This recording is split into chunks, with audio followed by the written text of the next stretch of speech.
എല്ലാവർക്കും ഇന്ന് മൊബൈൽ ഇല്ലാതെ ജീവിതമില്ല. നഷ്ടപ്പെട്ടു പോയ മൊബൈലുകൾ ഒരുപാടുണ്ട്. എല്ലാവരും പോലീസ് സ്റ്റേഷനിൽ പരാതി വരെ എൻ്റെ മൊബൈൽ നഷ്ടപ്പെട്ടു പോയത്. അങ്ങനെ നഷ്ടപ്പെട്ടു പോയ കുറച്ച് മൊബൈലുകൾ നമ്മൾ കണ്ടെത്തിയിട്ടുണ്ട്. അതിൻ്റെ ആളുകൾ ഇവിടെ വന്നിട്ടുണ്ട്, അവർക്കത് കൈമാറുകയാണ്.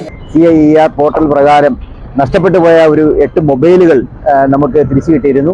അതിൻ്റെ ആളുകളെ കണ്ടെത്തി ആ മൊബൈലുകൾ കൂടി വിതരണം ചെയ്യുന്ന പരിപാടിയും നടത്തിയിരുന്നു. മൊബൈൽ ഫോണ് നഷ്ടപ്പെട്ടു പോകുമ്പോൾ അവർ പരാതി നമുക്ക് തരാറുണ്ട്. ആ പരാതി നമ്മൾ രജിസ്റ്റർ ചെയ്ത് വെക്കും. ആ രജിസ്റ്റർ ചെയ്ത് വെച്ചിട്ടാണ് ഈ ഫോൺ ട്രേസ് ഔട്ടിന് വേണ്ടി കൊടുക്കുന്നത്. CIER പോർട്ടൽ പ്രകാരം പുതിയൊരു സിം അതിൽ ഇൻസ്റ്റാൾ ചെയ്താൽ അപ്പോൾ തന്നെ നമുക്ക് ഇൻഫർമേഷൻ വരും.